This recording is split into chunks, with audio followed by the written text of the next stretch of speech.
Yorana à toutes et à tous. Et oui, on est venu me chercher sur ma balise pour vous proposer cette 4e page spéciale. La compétition est terminée, le bout de la route retrouve petit à petit son calme.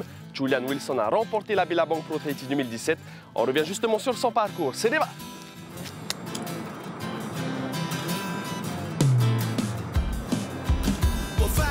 Après avoir été éliminé en quart de finale l'année dernière, ici même à Teahupo'o, Julian Wilson avait le couteau entre les dents dès le premier tour.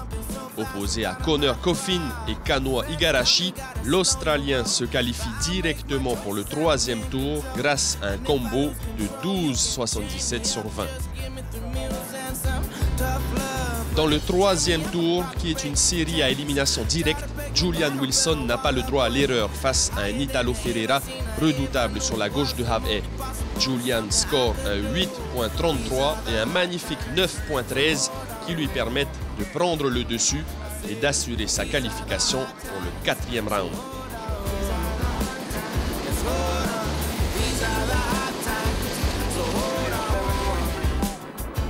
Face au champion du monde en titre John Florence et à Connor Coffin, Julian Wilson termine 3e avec un tout petit total de 4 sur 20.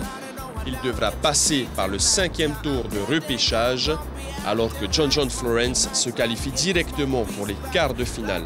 Cette qualification directe permettra d'ailleurs aux Hawaïens, à ce moment de la compétition, d'être provisoirement numéro 1 mondial. Au 5e tour de repêchage, c'est tout ou rien pour Julian Wilson, opposé à son compatriote Adrian Buchan. Wilson score un 6,17 sur sa première vague de la série, qui le place en position de force.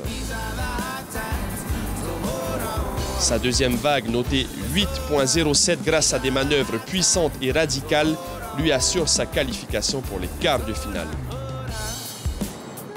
En quart de finale, justement, Julian Wilson élimine l'outsider Johan Duru grâce à un total de 15,16 sur 20. Face à lui, en demi-finale, celui qui vient juste de devenir numéro 1 mondial, Jordy Smith. Le Sud-Africain est totalement dominé par le combo de Julian Wilson, un 14,26 sur 20 qui le propulse en finale.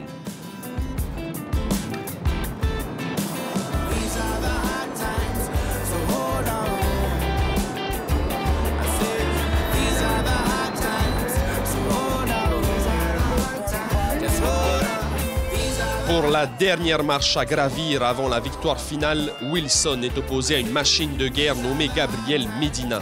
Le Brésilien, vainqueur ici même à Teahupo'o en 2014, domine les 2 premiers tiers de la finale. Il met combo son adversaire, grâce notamment à sa seconde vague, notée 9,20, qu'il exploite jusqu'au bout avec agressivité.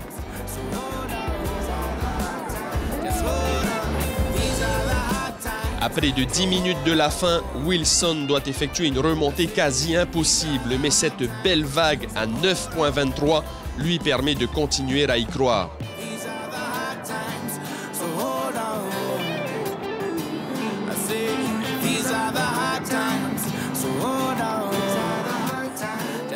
À un peu plus de 2 minutes de la fin de cette finale, Wilson est toujours deuxième, mais les dieux du surf lui offrent ce magnifique tube à 9,73. L'Australien frôle le total de 19 sur 20, le meilleur de toute la compétition.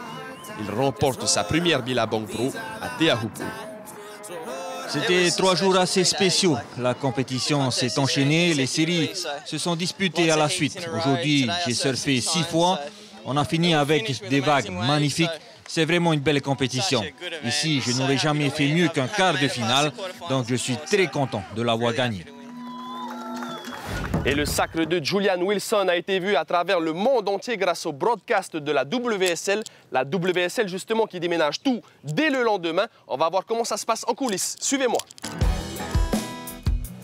Au lendemain de la compétition, c'est une équipe spéciale de l'organisation Pacific Broadcast qui s'occupe du démontage et du déménagement du matériel qui a servi à mettre en place la diffusion en streaming. La World Surf League fait appel à ce gros prestataire australien pour la location, l'installation et la désinstallation de toute la logistique. Les structures, les caméras, les consoles, les câbles, tout le matériel est soigneusement nettoyé puis emballé pour être ensuite expédié dans les prochains jours en Australie ou en Californie pour la prochaine étape du WCT. Sur l'eau, le SCAF est aussi en plein déménagement avec l'habillage et la sonorisation qui sont entièrement démontés sous la houlette de Taumata Ro'o qui s'occupe de la structure en bois chaque année depuis maintenant 18 ans. Ça fait quoi?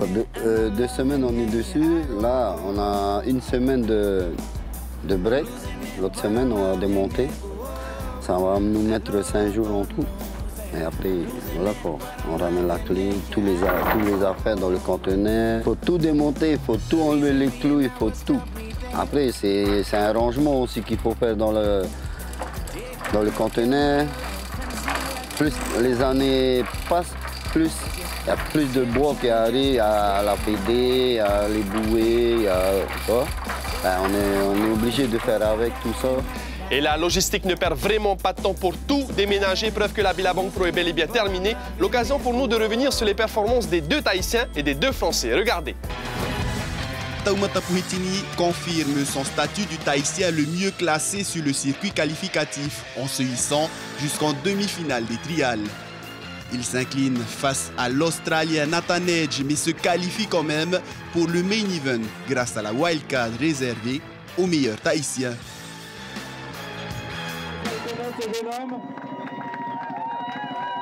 Un grand bravo à lui, donc Taumata Pohitini qui est tombé en demi-finale.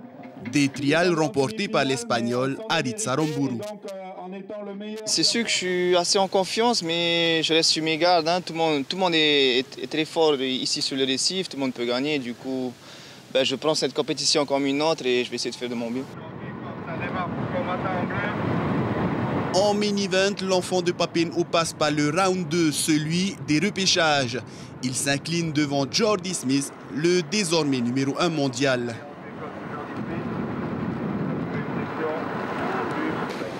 Nul n'est prophète chez lui et Michel Bourez l'apprendra à ses dépens. Lui aussi passe par les repêchages mais accède au 3e round en éliminant le Brésilien Jadson André de quelques centièmes seulement. Jadson avait pourtant scoré la meilleure vague de la série, notée 8,77. Cette année, on a des tubes enfin, donc ça facilite un peu le procès, quoi. Hein. Mais c'est quand même difficile, il n'y a pas beaucoup de séries, donc il faut bien choisir sa vague, quoi. Au round 3, Michel n'aura pas mieux que des vagues à 6 points, dans celle-ci notée 6,47. L'enfant de Mataia sort de la compétition à cause notamment de ce tube de Connor Coffin noté 7,60. Total, 13,77 pour Coffin, 12,90 pour Bourez.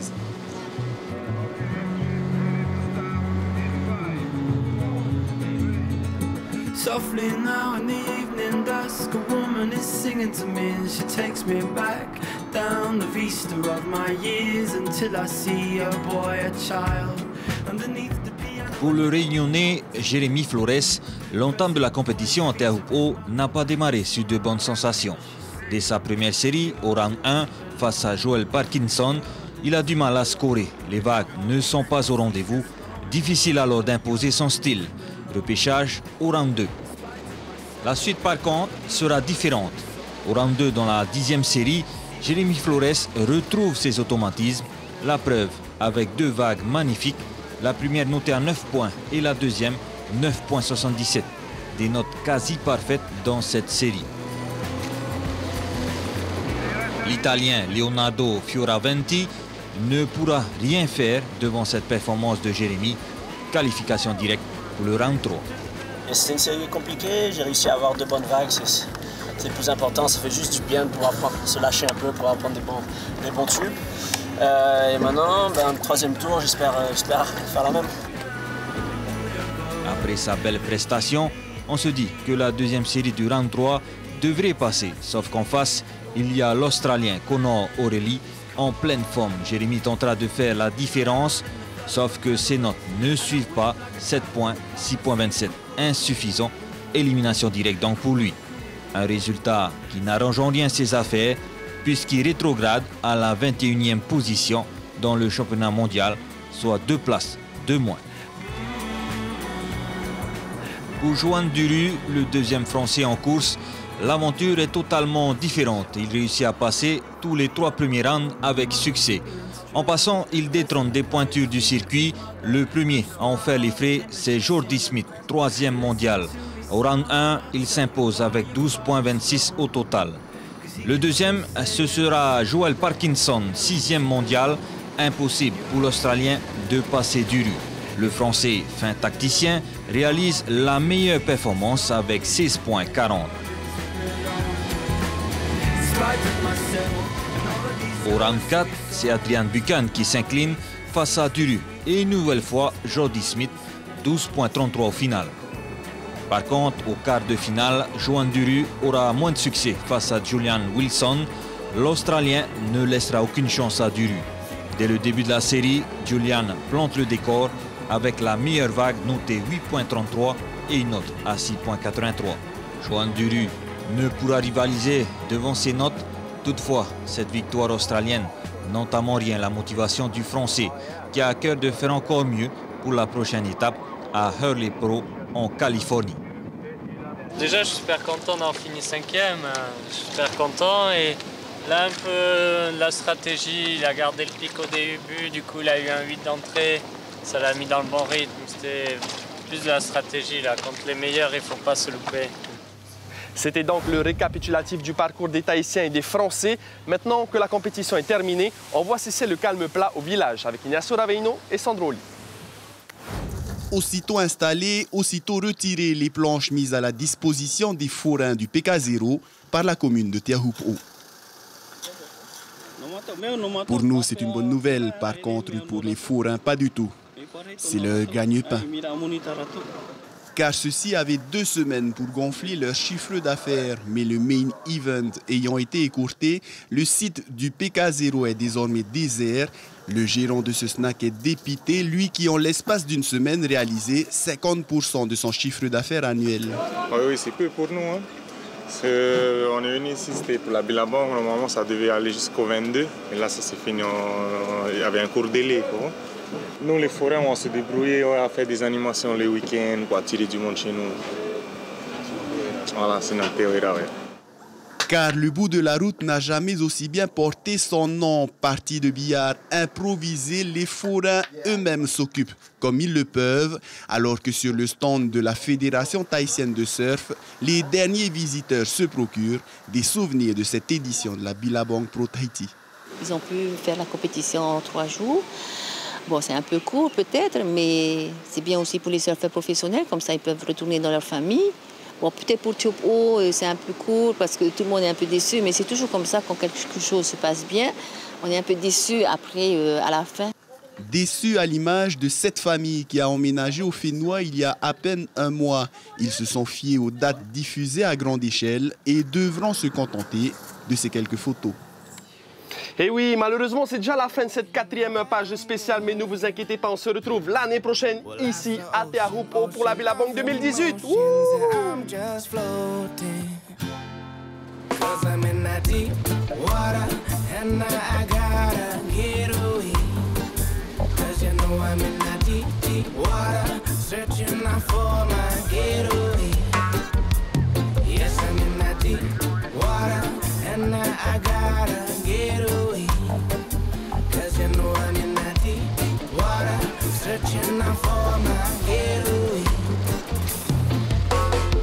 Ocean of emotions, better learn to swim.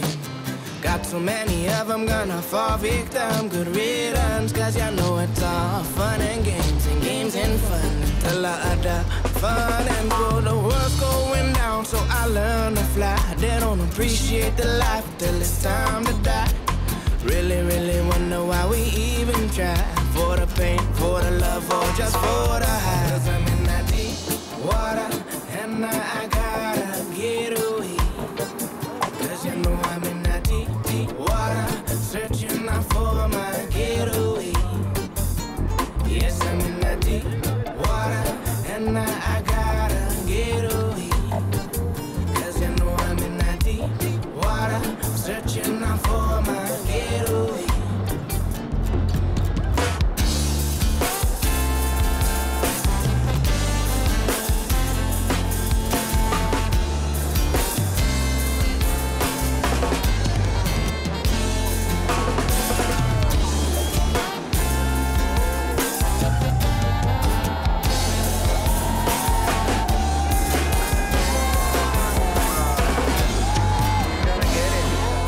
I'm in that deep water, and I gotta get away.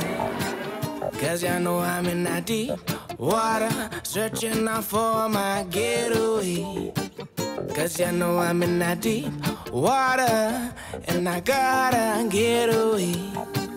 Cause you know I'm in that deep water, searching out for my getaway.